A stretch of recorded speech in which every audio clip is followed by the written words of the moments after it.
गंगा दशहरा। गंगा दशहरा का पर्व ज्येष्ठ मास की शुक्ल पक्ष में की 10वीं तिथि को मनाया जाता है। ज्येष्ठ शुक्ल पक्ष की 10वीं को सोमवार तथा हस्त नक्षत्र होने पर यह तिथि घोर पापों को नष्ट करने वाली मानी गई है।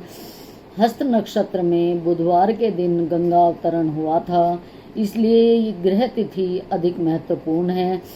इस तिथि में स्नान, दान, तर्पण से 10 पापों का नाश होता है, इसलिए इसे दशहरा कहते हैं। इस दिन गंगा में स्नान का विशेष महत्व है। गंगा स्नान से व्यक्ति के सारे पापों का नाश हो जाता है। यह जल वर्ष भर रखने पर भी सड़ता नहीं है। गंगा दशहरा की कथा। प्राचीन काल में अयोध्या में सगर नाम के राजा राज्य करते थे। उनके केशिनी तथा सुमति नामक 2 रानियां थी। केशिनी से अंशुमान नामक पुत्र उत्पन्न हुआ। सुमति के 60,000 पुत्र थे। एक बार राजा सगर ने अश्वमेध यज्ञ किया। यज्ञ की पूर्ति के लिए एक घोड़ा छोड़ा गया। इंद्र यज्ञ को भंग करने के लिए घोड़े को चुरा कर ले गए और कपिल के आश्रम में बांधाए। राजा ने यज्ञ के घोड़ों को खोजने के लिए अपने 60,000 पुत्रों को भेजा।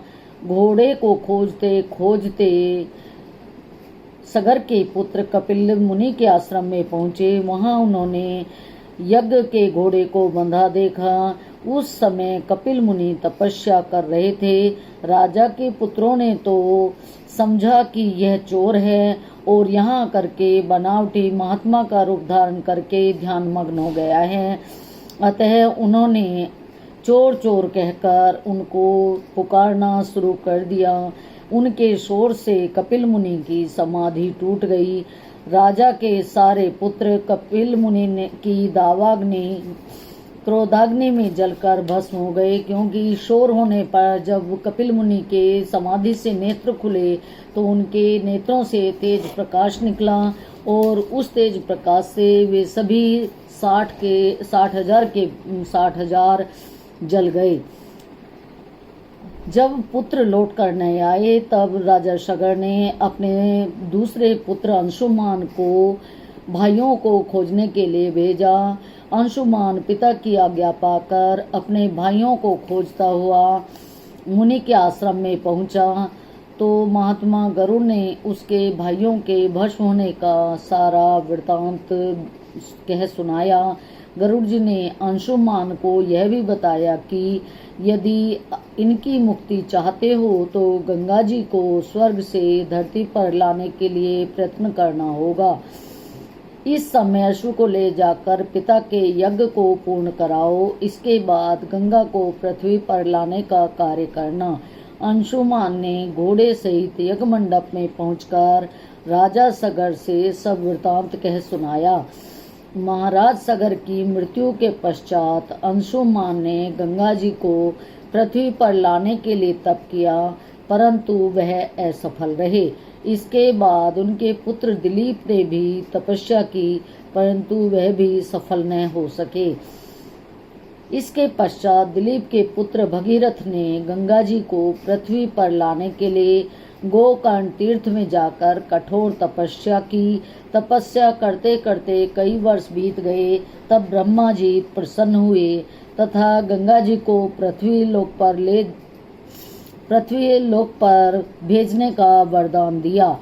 अब समस्या यह थी कि ब्रह्मा जी के कमंडल से छूटने के बाद गंगा के वेग को, तेज प्रवाह को पृथ्वी पर कौन संभालेगा।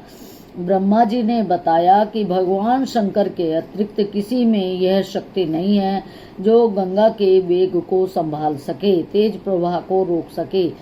इसलिए उचित है कि गंगा का वेग संभालने के लिए भगवान शिव से अनुग्रह प्रार्थना की जाए। महाराज भगीरथ एक अंगूठे पर खड़े होकर भगवान शंकर की आराधना करने लगे। उनकी कठोर तपस्या से प्रसन्न होकर शिवजी गंगा को अपने जटाओं में संभालने के लिए तैयार हो गए। गंगा जी जब देवलोक से पृथ्वी की ओर बढ़ी तो शिवजी ने गंगा की धारा को अपनी जटाओं में समेट लिया। कई वर्षों तक गंगा जी को जटाओं से बाहर निकलने का रास्ता न मिला। भगीरथ ने फिर विनम्र प्रार्थना की, अनुनय विनय की तो शिवजी ने गंगा को अपनी जटाओं से मुक्त करने के लिए तैयार हो गए। इस प्रकार शिवजी की जटाओं से छूटकर गंगा जी हिमालय की घाटियों में कल कल ध्वनि करती हुई मैदान की ओर बढ़ी। जिस रास्ते से गंगा जी जा रही थी उसी रास्ते में महर्षि जैनुह का आश्रम था। अपनी तपस्या में विघ्न समझकर ऋषि गंगा जी को पी गए। भगीरथ के प्रार्थना करने पर उन्होंने पुनः जांग से गंगा को निकाल दिया। तभी से गंगा जैनुह पुत्री या जाह्नवी कहलाई। इस प्रकार अनेक स्थलों को पार करती हुई जाह्नवी ने कपिल मुनि के आश्रम में पहुंचकर महाराज सगर के 68,000 पुत्रों के भस्म अवशेषों को तार कर मुक्त किया। उसी समय ब्रह्मा जी ने प्रकट होकर भगीरथ के कठिन तप तथा सगर के 60,000 पुत्रों के अमर होने का वर दिया तथा वरदान दिया कि तुम्हारे नाम पर गंगा जी का नाम भागीरथी होगा।